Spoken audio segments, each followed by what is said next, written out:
Hi, this is Kirk with Forex Strategy Secrets. Today we're going to talk about day trading versus swing trading versus position trading. Now this is part 2 of a 3-part series. So we're going to be concentrating on swing trading. Now swing trading is typically a short to intermediate term trading system, and it lasts from about 1 to 3 days. Now traders who swing trade typically look for trend reversals or retracements for their entry and exit points. Now the time frames involved are usually the 4-hour, 1 hour, 30-minute. At least that's the area that we concentrate on when we're swing trading. So I'm going to give you a little example of this chart that we have up here.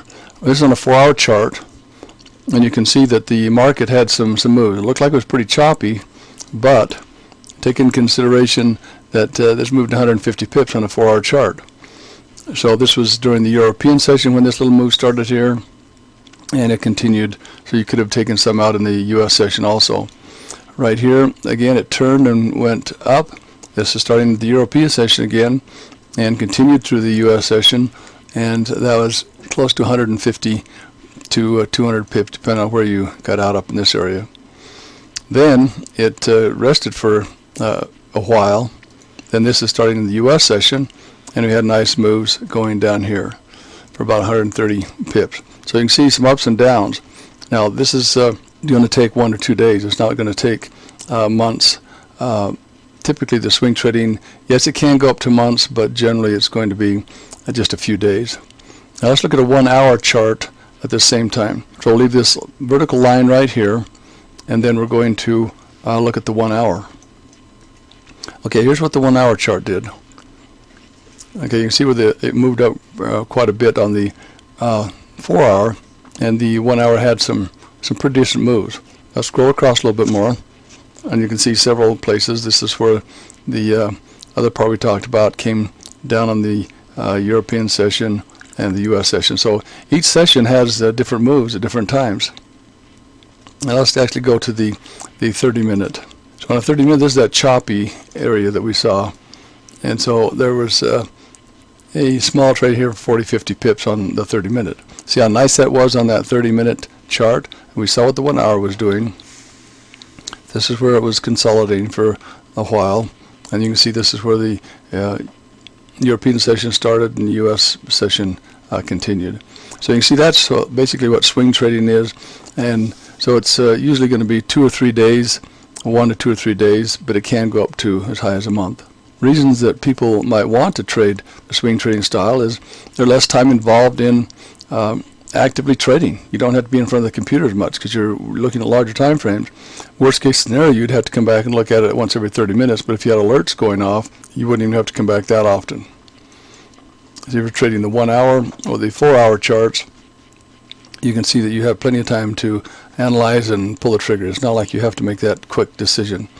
It's not necessary so that you have to babysit the charts. And you can work this around a full-time job. Now, a couple of hours a day, maybe even an hour a day, might be sufficient depending on which time frame you're using. If it's a 31 hour, you're going to have to spend maybe a couple hours. If you spend most of your effort on the 4-hour, then you just might be down to an hour or so. There's going to be less stress in this trading dial rather than the day trading. You have a higher success rate than when you're day trading, because the market will move, and if it goes against you, if you enter it properly, which you should be able to do, then the trade will come back in your favor, even though it does do a small retracement. And so the market has more room to move and to recover from little news announcements. Now, some reasons why traders may not want to trade this style. Now, some of the things would be reasons or skills you have to develop, and that may be why some people don't want to do it, because they have to learn too much. Well, if they don't learn these things, they're not going to be successful traders. So you have to learn to move to smaller time frames. You got to get out of the 30, 15, 5 range, and if the 30 is your smallest, but usually the 4-hour and 1 hour. And you can develop emotional attachments to trades.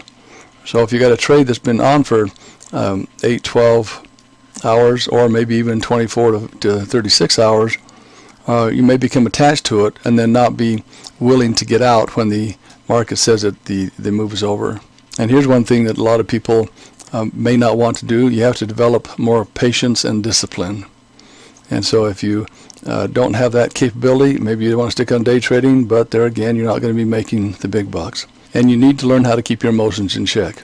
You look right here, this little area right here, you got in, and the market came back and retraced against you. It went back against you about 50 pips if you were in that trade.